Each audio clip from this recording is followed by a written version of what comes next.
In case you live under a rock or just don't pay attention to college football, some crazy NIL story happened in this past week. Nico, the quarterback of Tennessee, and the University of Tennessee have parted ways over a disagreement in NIL. Now, there's been a lot to unpack over the last couple days with this story, but there's one thing that's not really making headlines that you might want to hear. So listen up. So it was estimated that Nico was receiving about $2 million in NIL this past season.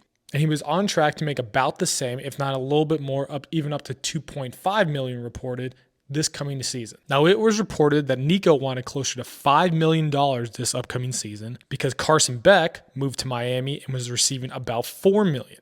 There's just one problem with this notion that he has. He's not very good. In SEC play, he only threw for over 200 yards 2 times. And one of those was against Kentucky, who had one SEC win and was just a terrible team this year. He also only threw for 104 yards in the college football playoff game against Ohio State. Now, I get Ohio State had a very elite defense this past year, but if you're an elite quarterback, you got to have more than 104 yards. If you were to take away Nico's 314-yard game against Chattanooga in week 1, he only averaged 191 yards per game this season, and the average was even less in conference.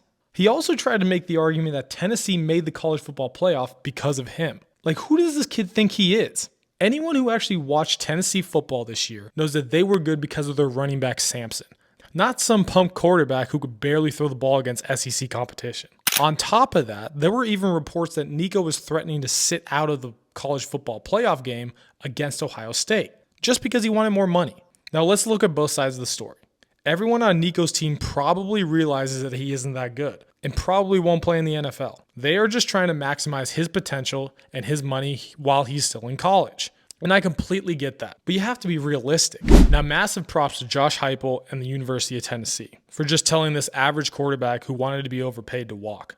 They know he isn't worth the money. And at the end of the day, Tennessee has plenty of money to pay whoever is going to play next and actually wins games and wants to be at the University of Tennessee for a fair price. I think this whole situation is just a perfect example of why these players need to be required to sign contracts for their NIL deals. And in that contract, it needs to state that they don't get paid unless they, 1, play in the game and perform at a certain standard to the game. This model works in the NFL and it just needs to be applied for college football. Otherwise, we're going to see a lot more of this go on, and it's going to ruin the game. Now, I get injuries happen. Part of that money can be guaranteed pending an injury, pending a doctor's evaluation on the injury. We do this in the NFL. I don't get why they can't apply it to college football. Anyway, let me know in the comments what you guys think about this whole situation, and follow me.